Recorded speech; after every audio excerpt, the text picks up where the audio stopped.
Breaking right now, the senior royal courtier who raised complaints controversially about Meghan Markle's bullying during her time in the royal family has spoken out for the first time and revealed he has no regrets.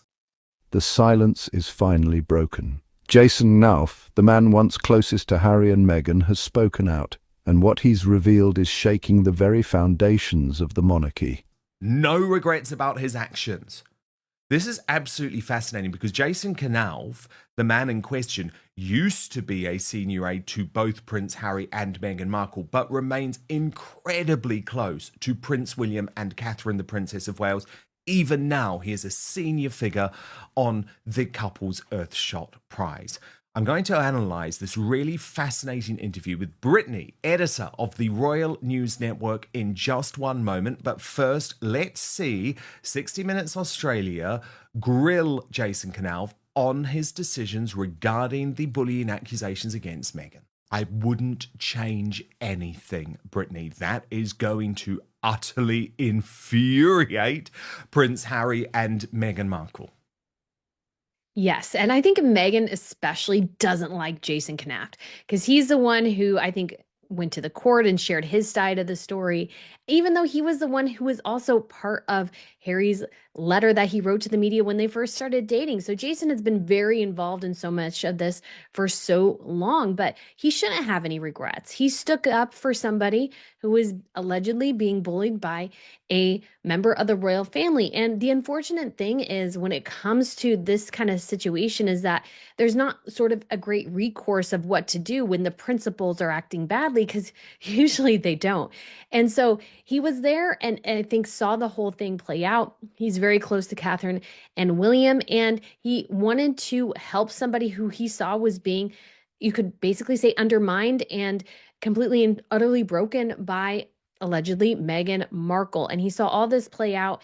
I think he wanted to believe in the couple like so many people did, but he saw their real sides and he was like, I've got to try to protect other people so that they are not just sort of buried under this harassment. So I say bravo to Jason. I think he did exactly the right thing. And I think he has nothing to be worried about. And I think he is exactly right. He did a great job at the time, given the challenging circumstances that he definitely had. From inside the palace walls to global headlines, the truth about Meghan Markle's alleged bullying is finally coming to light. This is the full breakdown of Jason Nauf's bombshell revelations and what they mean for the royal family's future. Let's get into it. It was absolutely an impossible situation for Jason Knauf because at the end of the day, he's watching what's going on. He's seeing Meghan Markle, supported by Prince Harry, by the way. I do not give Prince Harry a pass in this bullying stuff. He's seeing it all. He's watching it in front of his eyes. He's seeing these young female staff members be reduced to tears. And he's thinking there is not really any process within this institution in terms of how we deal with this.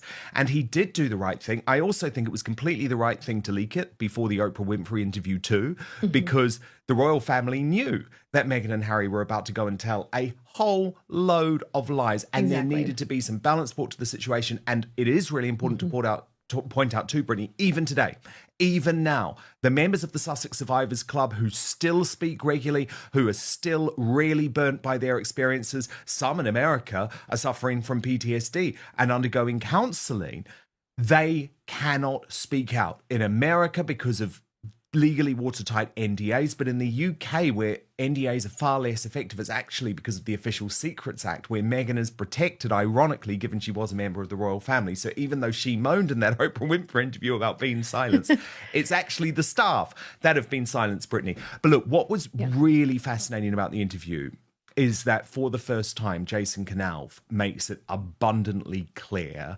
that it's not really looking like there's a way back for Prince William and Prince Harry in terms of their relationship. Of course, we've known that, right? This is not a shock. But the fact that William has allowed his closest aide, his closest advisor for many, many years to go out and speak publicly on this issue is highly significant. I mean, the key line there for me, Brittany, the burn moment, was when he said, William has chosen to keep this private. That is him saying, Harry, you are despicable for Spare, you are despicable for Netflix, you are despicable for Oprah. It's very unusual for a courtier to speak out at all. So you sort of have to read between the lines in terms of what they're saying. Yeah, and I think for Jason, he was, and like the staff members who spoke to Valentine Lowe for the Times in 2022 before the Oprah Winfrey interview, I imagine he did this basically with the support of William behind him. So William was fully aware, I'm sure he was doing this interview. And although he didn't tell him what to say, because Jason knows how to keep the confidences, he was able to sort of very diplomatically say what we're all thinking, which is that they are brothers. They will always be family, but that relationship has been irrecoverably broken in many ways. And so, although they accomplished a lot together, that accomplishment probably won't go into the future. And so this is a very, I think, tough situation. But I've been sort of arguing on my end that it's one of those situations that the royal family needs to take, I think, a bit more seriously. In some ways, I think they just sort of watch and laugh at Harry and Meghan and their antics, but they are sort of undermining some of their credibility in sort of this royal space. And so I think, I mean, I've argued for amending the letters of patent to say the children must be raised and educated in the UK to have UK titles. I think that should be baseline. That's actually the case in Sweden. It's why Princess Madeline had to move from Florida back to Sweden to ensure her children were still in the line of succession and could keep their titles. I think that's something Charles should make. But I think when it comes to William in the future with Harry, I think William will be a little harsher with Harry and will be like, no, there is no route back. You can be a member of this family, but you cannot be a royal anymore. And we may see some changing to their titles in the future. That would not surprise me at all if that happens under William's reign. Who is Jason Knopf? Jason Knopf isn't just any royal courtier. He was a senior aide to both Prince Harry and Meghan Markle, a trusted advisor, and now an insider willing to talk. Yeah, I really hope so. Now, Jason Knauf did speak for the first time too about the horrendous experiences of last year when Catherine had been diagnosed with cancer, but the rest of the world was being revolting in a lot of ways in terms of criticizing her. And by the way, when I say the rest of the world, I don't mean the civilized world. I'm talking about the liberal media world, the Sussex Squad world. I'm not accusing the vast majority of ordinary people who were watching it in horror and saying stop. And you can see how emotional he is, talking about how he discovered Catherine was suffering from cancer from Prince William. Within a couple weeks, if you're Prince William, you find out that both your wife and your father have cancer. And that is, I mean, I couldn't believe it. Do you remember that phone call between you and William about Kate's diagnosis? It was awful, absolutely awful. It's the lowest I've ever seen him. But the problem was that all this crazy sort of conspiracy theory stuff kicked off in the background online. Was she really ill? But they didn't want to say yet that she had cancer because they hadn't told the children and they were still working through how to tell the children. And it just shows you, Brittany, how despicable that coverage was, because it piled the pressure on William and Catherine to tell the children earlier, but they didn't. They were steadfast. They were. And there was just so much chaos. I remember watching it and I remember thinking, are people going to stop? Like this hashtag, where is Kate stuff? It just got insane. And one of the biggest proponents of it for a while was Christopher Bosie, who was interviewed on Harry and Meghan's Netflix show. The He head was of like, the Sussex Squad, the Oh, yeah, and he spiritual was- leader of the Sussex Squad, who Harry and my Meghan gosh. endorsed. Despicable. He was just so obsessed with that Windsor video, just trying to prove again and again that it was fake. And, you know, cancer, I've had members of my family go through cancer. You have good days and you have bad days. That might have been a good day where she's like, I can go out and spend a little bit of time, get out of the house, feel refreshed. But we all totally understand trying to tell young children that you have this disease that is going to impact not only this immediate future, but Catherine will be tested for the rest of her life. Hopefully she has no reoccurrence, but that's always a possibility, always a thought in her head. And how do you explain that to young children? Make it something that they can understand it and they can go through it emotionally as a family, while you have this weight of the Sussex Squad oftentimes and other people talking about where is Kate, all this weirdness with Catherine, even though they told us she wouldn't be back until Easter. which was March 31st, I believe. But people were still going on and on and on about it. It was just so horrific and it was so unnecessary. And what was shocking was that mainstream news outlets were picking up this story. I think Vogue had an article about it, a couple other publications, and it was just so terrible. And Catherine and William, though, had to figure out not only how to tell their children, but get them through that and then tell the world. And that's got to be so rough, especially first getting chemo treatments. That had to be so challenging. And definitely Harry and Meghan and their supporters did not make it any better for them at all. No, they made it a hell of a lot worse. A hell of a lot worse. And I will never forgive people like Stephen Colbert, who I believe were absolutely being briefed by Harry and Meghan, who even decided to bring up all the rumours about William and Catherine's marriage at that time. It was truly sick. But what's interesting is that Jason Knauf, at another point of the interview, made it clear how William is very uncompromising when it comes to work being combined with his family. And one of those two things always. Knauf also maintains close ties with Prince William and Catherine, the Princess of Wales, even today as a key figure behind the Earthshot Prize. In 2018, Knauf filed a formal complaint accusing Meghan of bullying palace staff, a move that sent shockwaves through the monarchy. Now he's finally gone public. Really interesting, isn't it, Brittany? Because it's an area where King Charles's team is sometimes quite sniffy about William, that they don't like the fact that he's not available at all hours, but he has always been uncompromising about the fact that he's father first.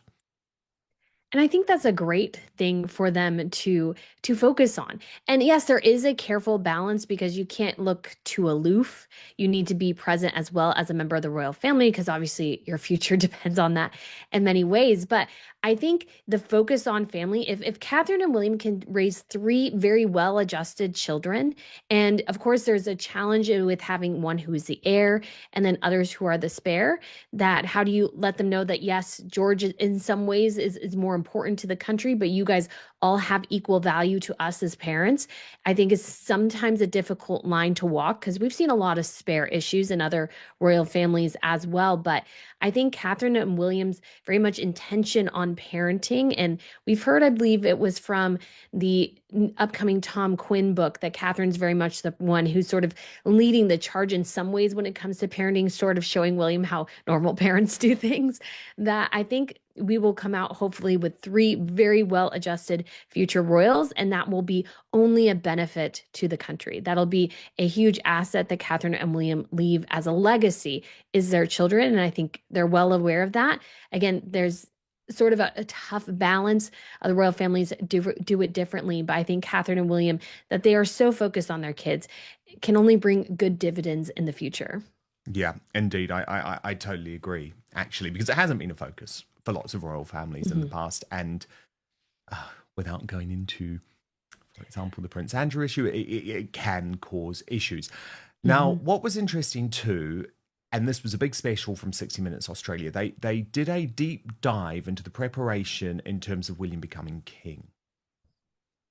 Yeah, I mean, look, the Queen, the late Queen Elizabeth II, used to host Prince William every single Sunday at Windsor Castle when he was at Eton.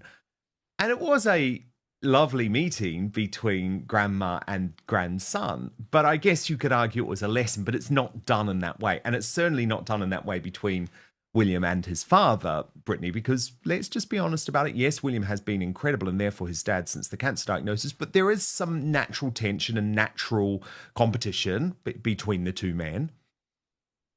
There is. And the dynamic between, father and son when it comes to royals, I mean, they work well together, and then there can obviously be some challenges because generally the attention goes to the younger royal rather than the older royals. So that is true pretty much across the board.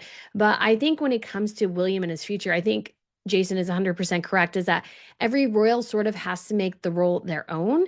But it'll be interesting to see how William balances that with the future of the royal family in terms of how things look.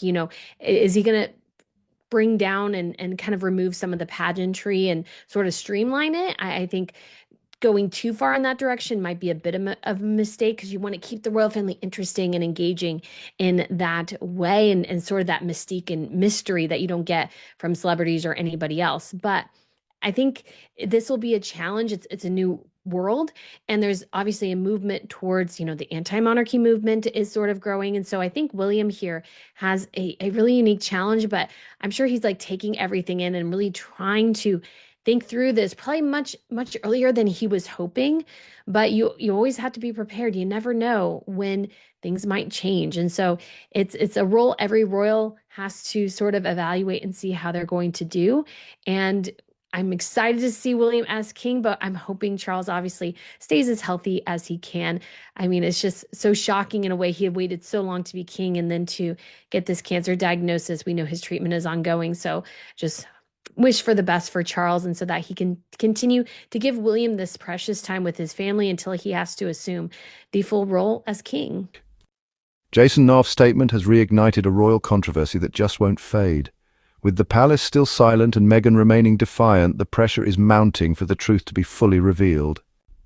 Is this the beginning of the end for Meghan Markle's royal fairy tale? Or just another twist in an already scandal-packed saga? Let me know your thoughts in the comments below. Do you believe Jason? Should the palace release the bullying report? And if you found this breakdown insightful, don't forget to like, share, and most importantly, subscribe for more exclusive royal revelations right here.